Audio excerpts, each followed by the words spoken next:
Rod Rosenstein suggested that the president fired James Comey in 2017, but was Rosenstein also working behind the scenes to push Donald Trump out of the White House? The president of Judicial Watch, Tom Fitton, joins me now. Tom, welcome back to the program. Lars, good to be with you. Thank you for having me. Tell me what Judicial Watch has been able to pry loose through your Freedom of Information Act lawsuit against the DOJ for the records of communications during that 10-day period between May 8th and May 17th 2 years ago.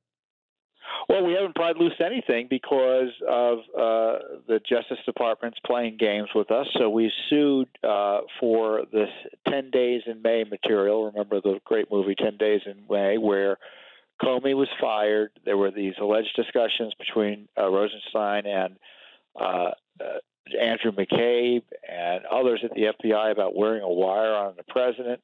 A joke, I suppose, or we're supposed to believe. We know it wasn't. And then invoking the 25th Amendment to try to illicitly overthrow him. And then on top of that, you had Mueller appointed. So we want the communications that Mr. Rosenstein had about those topics and generally in that narrow time frame, that focused time frame, and the fact that we're getting the runaround speaks volumes. Well, does it change at all in a different administration when the DOJ still has an awful lot of people, deep state people, that are still buried in the bureaucracy? In other words, in a Trump administration, shouldn't there be a more warm and fuzzy approach to freedom of information? Mr. Rosenstein's an appointment of the president, an appointee of the president. Things haven't changed at the DOJ in terms of transparency. In fact, they've gotten a little bit more secretive because they have a lot more to protect because of this illicit, frankly, activity against President Trump. Well, when you finally pry this loose, I wanted to ask you about something else about Lisa Page and the testimony she's given recently, that apparently at one point the DOJ had been approached by or had suggested that Hillary Clinton should be charged with a lesser offense. And apparently the Obama White House shut it down. You would think that would be a fairly major scandal, given that what we're hearing folks throw at the president, since the Mueller investigation hasn't produced Russian collusion or anything else they suggested might produce, they're saying, well, he was involved in obstruction of justice. If the DOJ was actually considering criminal charges against Hillary Clinton for her misdeeds as Secretary of State, and the Obama White House interceded, that sounds like something that's illegal and maybe even prosecutable. Well, I don't know. The concerning thing is that the DOJ, at least the reports I saw, Lars, is that they had no interest in prosecuting Hillary at all, and I don't think they needed a signal from President Obama at the time not to do anything. Remember, Mrs. Clinton was the presumptive Democratic nominee for the president and quickly became nominee. They weren't going to prosecute her. It's pretty clear, and they were going to stretch and bend the law and break the law, in not literally, but in terms of refusing to enforce it to protect Mrs. Clinton from prosecution. All the while working with her campaign team, her lawyers, and the Fusion GPS crew that was working for Hillary Clinton's campaign and the Democratic National Committee to target President Trump.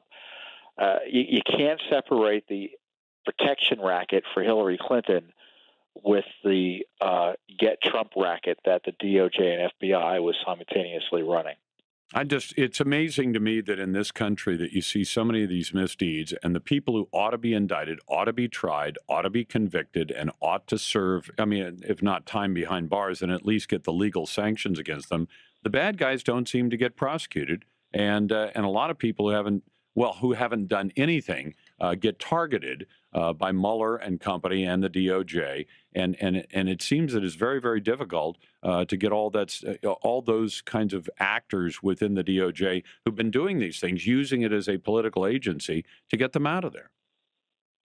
Well, I do think it's a constitutional crisis in that regard. We've got the DOJ and the FBI have been caught illicitly targeting the candidate Trump, still illicitly targeting President Trump, his appointees involved in a seditious conspiracy, as we talked about, talking about ways to remove him from office. And it's concerning to a lot of Americans. And what's amazing to me, it's Judicial Watch is doing the hard investigations here. Yeah. Congress has been AWOL. They've been kind of skirting the issue even when Republicans controlled it.